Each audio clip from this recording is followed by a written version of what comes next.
ever read that book, To Kill a Mockingbird? I have not. And there was a movie, I think it was Gregory Peck. You've never read To Kill a Mockingbird? Nope. Well, we're going to talk about things that will kill your retirement. Great. Like what? Lyle Menendez?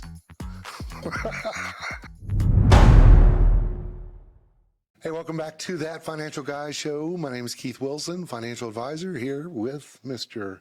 Anthony Ruffalo again. Anthony Ruffalo. Certified financial planner. Certified financial planner. We do financial planning, retirement planning, a lot of it. Mm-hmm. And over the years, between the two of us, we have 100 years of experience. I have 80 years. Mm-hmm. You have 20. Next, in 2 months, I'll have 20 years of experience. I'm just kidding. I don't have 80. You just look 80. 20. I look 80. Thanks. Yeah. There are things that we see working with clients, things that happen that can actually kill your retirement. Right. So a lot of things that can kill your retirement. Yeah. The first thing that comes to my mind would be the Menendez brothers. They killed 2 retirements. Destroyed immediately. But on the good side, they didn't need long-term care. O.J. Simpson could kill a retirement. So yeah, what can kill your retirement? What can kill your... No, in all seriousness, things will happen maybe that you do, or it just happens. It centers around not planning. So we're going to go over several things that can maybe not kill your retirement, but really destroy it, ruin your retirement. And the first one comes to mind. We've talked about it before. Number one, sequence of returns. Sequence of returns risk. What is sequence of returns risk? Sequence of returns is when you retire into a bear market and you get negative returns at the beginning of your retirement while you're drawing it down. It is the absolute kiss of death. And it's going to take a long time to recover from that. If you ever recover. Because you're getting a double whammy. Like you said, market's down 20%. Maybe you're pulling out 5% and things like that to recover. Yeah. And a lot of people think, okay, if I lost 50% in my portfolio, all I got to do is earn 50% to get it back. False. You got to earn 100% to get back to even. When was the last time the market has gone up 100%? Never. Never. It would take several years for that to happen, potentially. I mean, if you had $100,000, we'll use around, just say $1 million. $1 million in the portfolio, it goes down 50%. How much money do you have? 500. I switched it to $1 million. Oh, you switched. Okay. 500,000. And you say, well, if I earn 50%, I'll get it back. No, you don't. You'll have 750. You'll have 750. So you have to earn 100% to get it back. Correct. If it went down 20%, you're going to have to earn more than 20% to get it back. Yeah. So it's not 40 though. It's not 40. I saw you wanted to say 40, no, but then no. you're like doing the math and it's like 28 or 30, something like that. It's a lot more than 20. It's more than 20 is the point. But the point is, retiring in a bad year and you're pulling money out, it could either ruin it, you'll never recover, or it's going to take a long time to recover because the next year you're pulling money out to live on. So how do we overcome this retirement killer? Okay, I'll give you 3. There's 3 totally acceptable ways for a financial planner to handle this. And these are the technical terms. Number 1, time segmented planning. So that's the bucket planning. Number 2 is called risk wrap, when you go out and you insure all of your retirement money, aka you buy some type of life insurance or annuity product that is wrapped in guarantees. It's very expensive and can be cost prohibitive to do that.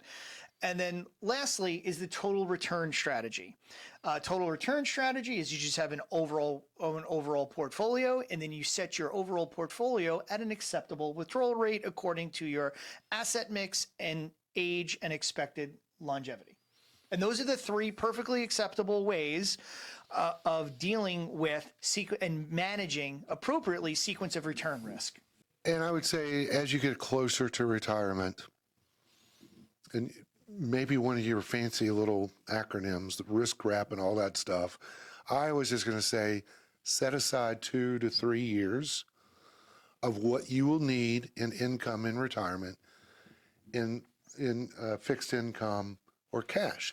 That way, when you do retire, because who knows what it's going to look like the year you retire, you start pulling from that cash bucket to pay yourself.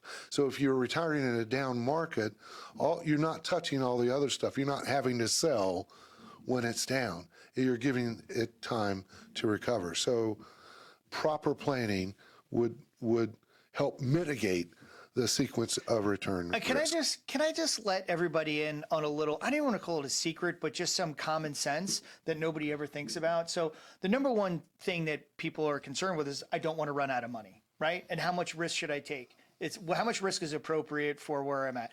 But let's just run out some like a basic scenario, play it out. Let's say you're 65. Like average life expectancy is depending on is about 85, right? And most people are really just spending until about, I would say 70 to 75 on actually like go years, and then you slow down. But let's just assume 20 years. If you take $1 million and you're like, how do I make this $1 million last for 20 years? And you just stick it in a savings account at zero return, and you take out 5% a year, you'll get all of your principal back. You have 20 years worth of income at 5% without earning a dime and without putting a dime at risk. So if you just follow that basic principle, and I'm not suggesting you do that because you're losing money to inflation, but if you just did that whole like, am I going to run out of money? It's sad to say, but most people are not living to 85. That's the average. The average means that like 30, 40, a lot aren't living to age 85. I'm seeing a lot of people die in their late 70s. So if you just took the $1 million and you put it all in fixed income at 3.5 to 4.5%, that's going to get you. That's gonna get you out at least 25. If I had my HP 12C to run the calculation, that's gonna get you 25 to 28 years of your 5%, and you're not even doing anything. You're not even taking any risk at that point. That's just the basic. That's how simple it is. And our industry just so overcomplicates things because there are so many hands in the cookie jar of people that want to earn fees for literally doing nothing. But if you're not planning for sequence of returns risk, it just happens. That's a killer. I've seen it happen and destroy retirement. Fail to plan and plan to fail. Correct. Plan to fail, fail to plan. Fail a plan. Fail. Failing. Failing. Fail. Fail. Plan fail. Plan. Failing. Flailing. Fan. Next is, this could really hurt. Really hurt, literally, if you fall and break a hip. If you fall to break a hip, you go to a long-term care facility. So long-term care. We're actually broadcasting from a long-term care facility where I'm visiting Keith Wilson. He officially has 4 ADLs that he cannot perform. Correct. And I've got nurses downstairs. He cannot toilet. He cannot prepare his own food anymore. No, I certainly don't do that. He can. I don't want to say you can barely transition up and out of that chair. Correct. And you certainly don't know how to dress. Who put you in purple? Purple is a heinous color. My wife likes it. I'm just kidding. I love purple. It's my favorite color. Oh, in all seriousness, long-term care. And he does have his Depends on. So I do have my Depends on. Incontinence. That's why I can sit here with you for it's not his ability an hour. To dress. He's still a sharp dresser. I am that. Incontinence was the 4th ADL. Correct. My wife helps me to the bathroom. What is long-term care? It could be, most people think about a nursing home with long-term care. That's the end of life. And actually, nursing home admissions have come dramatically down. Did you say admissions? Nursing home admissions? Nursing home admission. Admissions. Admission. I thought you said emissions. We're not going to emit nursing homes. Nursing home they have admissions. They have a carbon footprint now? They do. All those old people, flatulence. They're going to turn to carbon. Talk about like cap and trade and with carbon tax, the methane emissions that are coming out of nursing homes now are just it's horrible. It's worse than any fossil fuel you can burn at this point. In any case, nursing home admissions. Now you know why Cuomo put those COVID people in the nursing homes. He was trying to reduce the carbon footprint. Population control. It's my conspiracy theory.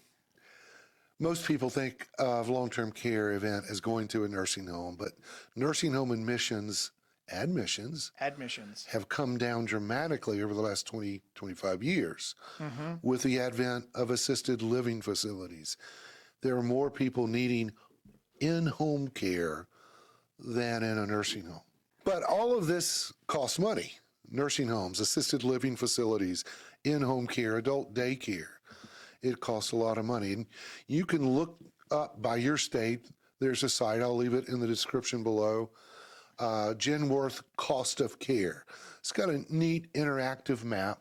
You hover over your state while it brings up the average cost for a nursing home in your state, for assisted living, and for in-home care. And then you can adjust that by year, and it will show the inflation cost. Yeah, that's actually a really good tool. It's a very good tool. Genworth puts out some great long-term care focused content.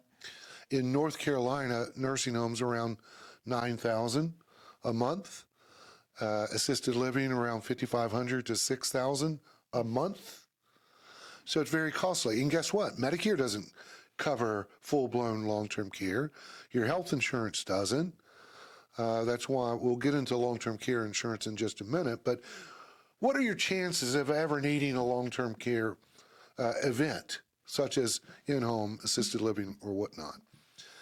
Well, the chances are once you turn 65, 70% of people age 65 will need some form of long-term care in their lifetime. Now, What about the other 30%? They just die?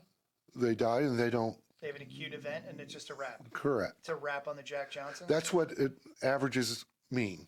Okay, 70% is a high Where do you think you're going to fall? chance. I'm probably in the bathroom. That's where I will fall. In the 70-30, where do you think you're going to fall? Do you think you're going to have do you think you're going to have an acute event and just check out? Or do you think you're going to Now, if I knew that, just draw this thing out Who and just be a knows? burden to your wife? who knows? If I knew that, I'm asking you to take a guess. What do you think? I think I'll beat the odds. I think certainly 70% is a high risk, but that percentage is saying some form, and it doesn't say how long. So some insurance agents will try to scare the crap out of you, throwing that 70% figure around. That doesn't mean you're going to need nursing home care for 10 years. But it's something that if you're not prepared for it in some form or fashion, that could really destroy your retirement. What about people investing too aggressively in retirement? Do you think that is a risk? Not in retirement, yes. In retirement. For those accumulating, no. Well, let's talk about it both ways. It could hurt your future retirement plans if you're investing speculatively. There's a difference between I'm aggressive. What that means to me is 100% stock or equities. Growth. And growth. Investing speculatively is what's the hot stock out there that my brother-in-law told me about? I'm going to put all my chips on that color. Correct. That's speculatively. Yeah. For example, you think, oh, like the chip story now is top of the news, and you put 95%, or you're like, hey, I've got an extra 50,000. I'm going to put it all on this chip maker because I think it's going to continue to go up at 10x. That is speculatively investing. That is not the same risk level as saying, I have a 401k that's 100% equities that's diversified across 5 different indexes and asset classes, small cap, mid cap, large cap, value, different sectors growth, of the economy, sectors, the whole thing. Tech, healthcare, and so forth. Although both are 100% equities, it is not the same risk level. And that, to your point, one is very speculative in nature because you're making a huge bet on one company that could certainly go off the rails in a day versus betting on the United States of America and its prosperity. Again, that's diversification within. You can still be diversified having all 100% equities. So in accumulation phase, investing speculatively versus otherwise. Once you retire, and you're relying on your portfolio for income, investing that's where you might want to pare it back because your time horizon is now. Right. Your plane has landed. We've reached our destination. If you're 100% equity and you're relying on all of that for income, it's almost like the sequence of returns risk, Yeah. where it could all go 40%. The market went down, the Great Recession went down 50% in that 3-year time period or 1.5-year time period. So here's how I illustrate it to, again, I work with a bunch of equity compensated executives, and typically a disproportionate amount of their wealth has been built through a single equity. So to your point, when when you're transitioning, when you're going from accumulation phase to decumulation phase, and what has worked, not saying that it necessarily will stop working. However, it's time to take some of the chips off the table. And what do I mean by that? That's where you come in with your time segmented planning. And the question that I would ask, an executive would be, hey, during your 30-year career, you've seen this stock fluctuate. What? There's been a couple of year stretches where the asset price has been depressed, right? And they'll always inevitably, because every company goes through that time period. And if you look at any chart of any company, they'll go through a time period where it's flat, maybe down, or it comes off a high. And I asked them, if you had to sell that stock when you knew that it was undervalued, wouldn't you be upset? And they inevitably answer yes. We don't know where the high is, but we do know that right now you're transitioning to needing money. So let's take some of the money, let's tuck away 3 to 5 years worth of income into fixed income. And that buys you more time in the market, so you never have to sell your darling position at a depressed asset price, or what you feel is an undervalued asset price. So really, overconfidence can kill your retirement. Just buy, Overconfidence in investing too aggressively. What about the flip side? The flip side is investing too conservatively. Too conservatively. Like well, let's say you're in the accumulation phase. You're 35, 40 years old. And which is long past for you? It was way long past. Way long past. That was about 50 years ago. Investing too conservatively in your accumulation phase, these are your growth years because you have the time horizon. You have the ability, okay, markets went down 20, 30, 40% in a year, fine. You have the time where it's going to recover. But if you're investing too conservatively, maybe you're not beating inflation.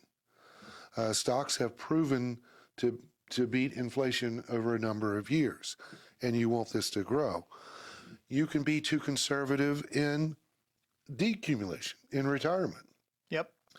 If you're pulling out 5%, you got 100% in CDs that might be earning 3, 4%. Number one, you're going backwards right there. So it takes a balance. But again, don't be too conservative in accumulation phase. I know there's a difference between risk tolerance and risk capacity. So some folks may not have tolerance for risk even at age 40, but they certainly have the capacity. And that's where it would be up to us as advisors to coach them and lead them that way. So to illustrate that mathematically, so if you retire at age 65 and you need $100,000 a year in income at just a 3% inflation rate, by the time you get into your 80s, you need $200,000 a year. Or said differently, you're going to lose half your buying power if you're not raising that annual income each year.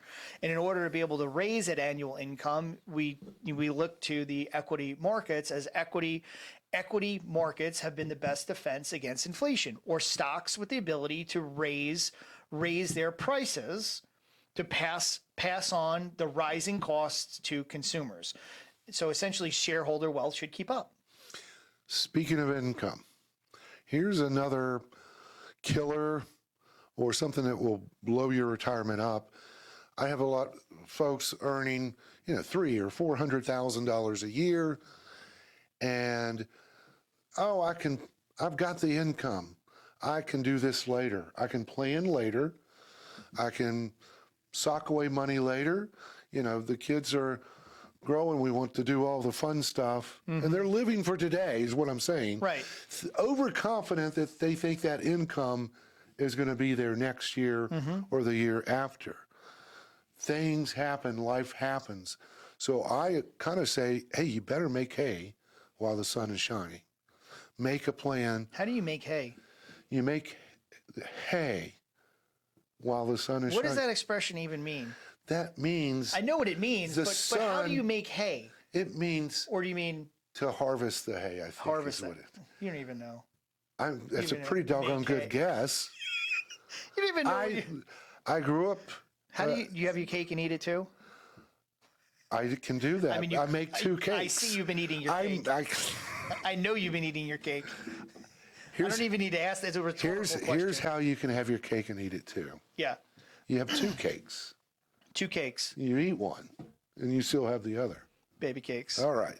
Let's go a little. Make hay while the sun is shining is what I say to those high-end. Take advantage of what you got now. You're overconfident, thinking that your income is always going to be there.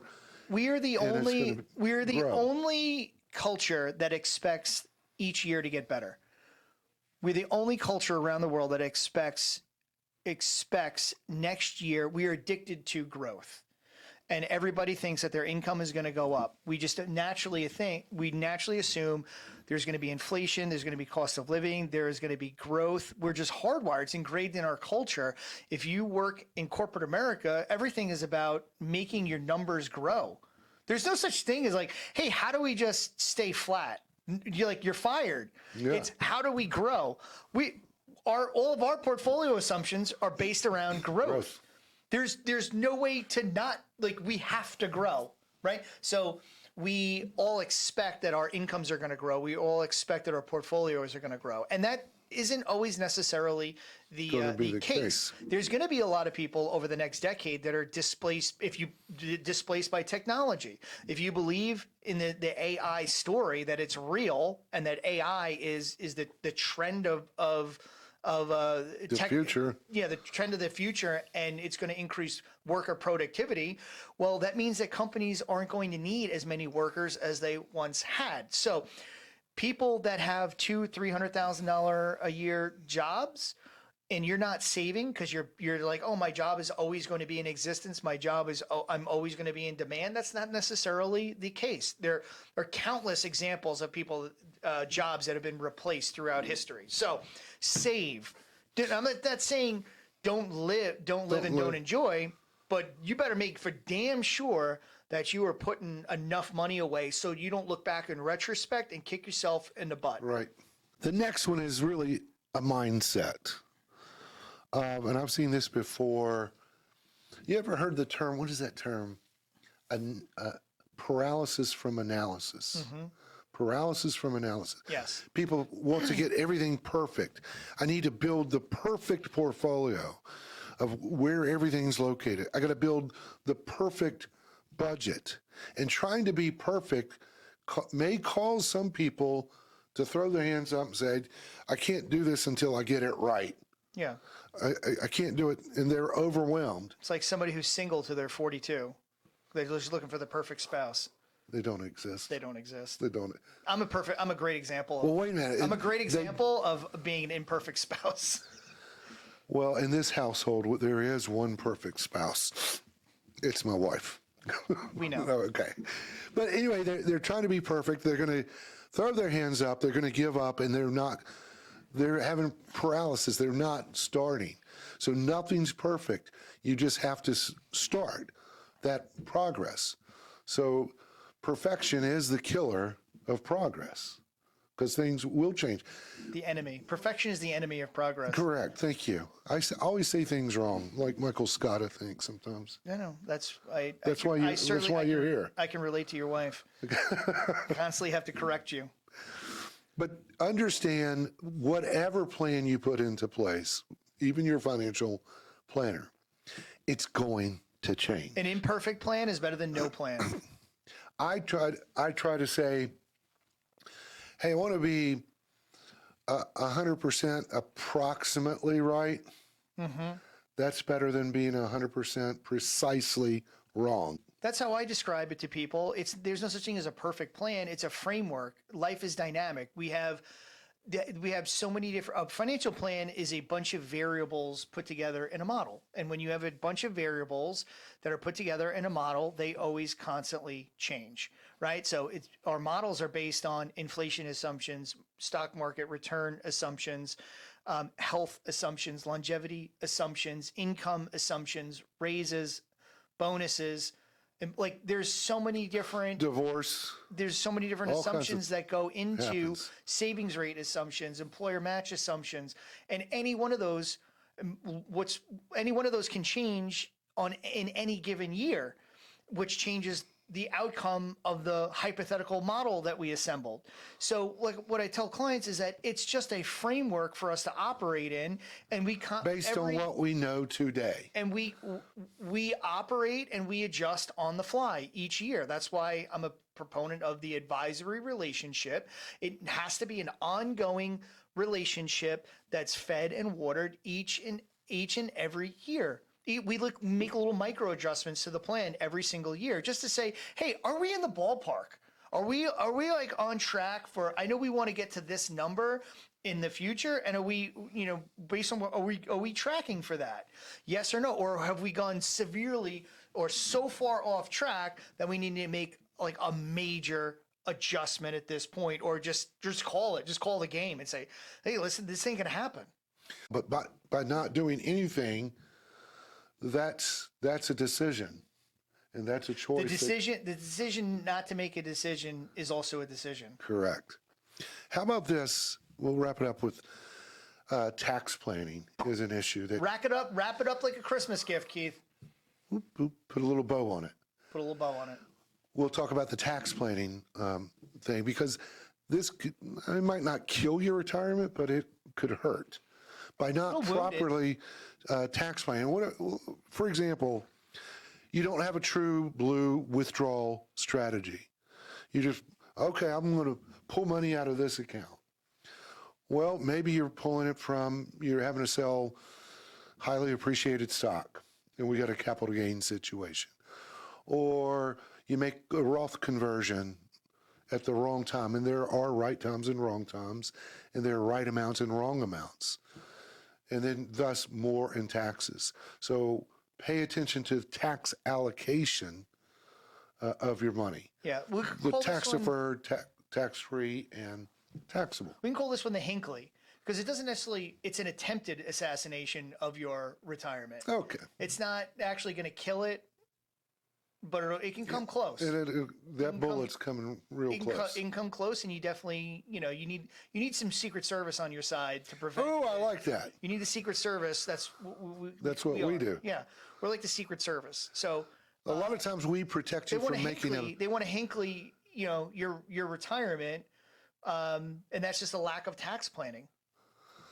And part of tax planning for retirement doesn't happen 30 years from now. It happens right now. It happens with the selection during the accumulation process of how you're going to allocate your funds, which is pre-tax, Roth, and after tax, and allocating to those three buckets, not necessarily directly proportionately, but allocating some capital to each one of those three buckets gives you options in the future, because we don't know which one is going to be most advantageous to you in the future, because we don't know what the tax rates are going to be in the future, and we don't know how Congress could potentially change how those different buckets of money are taxed. But what we do know is that if you have those three members of the Secret Service, they can run some type of point to keep you protected as best as humanly possible, and you wind up like Reagan and not Lincoln. I love your analogy on the Hinckley on that one.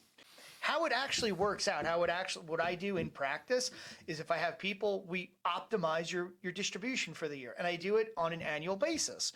And if we have people with multiple buckets of money, Roth, after tax, and pre-tax, and they say, hey, I need $120,000 this year, plus I need another $50,000 for a one-time withdrawal for this expense that I have, Now it's on me. I get out my tax software and I just say, hey, how do I keep this person to the lowest federal effective bracket as humanly possible? And I get in there and I just start tinkering with optimizing those distributions. And the only way we can do that is if you have the option to go to those multiple buckets of money. It's not necessarily, like a Lyle Menendez where it's going to just completely annihilate you in the living room while you're watching TV in the blink of an eye, but it will slowly hinkle you, and you'll die a slow death from a 22 lodged in your rib cage that you don't even know about. Okay, let's wrap this up now. I'm getting really depressed. In any case, these are some topics that could really hurt you in retirement. Maybe not kill you, maybe hinkle you. But those are some strategies to overcome it. That's going to wrap it up. Hey, don't forget to subscribe to the channel. If you're watching on YouTube, give us a rating. If you're listening to the podcast on Apple or wherever you listen to. Come find my YouTube channel at Anthony Ruffalo. Come find my YouTube channel and subscribe to my YouTube channel, because Keith will not refuse. He refuses to change the name to something more inclusive. This is representative of two people doing a podcast. Give me your ideas on if we should change the name of this from That Financial Guy to whatever. All right, see you next time. If you like what you're seeing so far, check out this next video. Subscribe to the channel. Lord willing, we'll see you next time.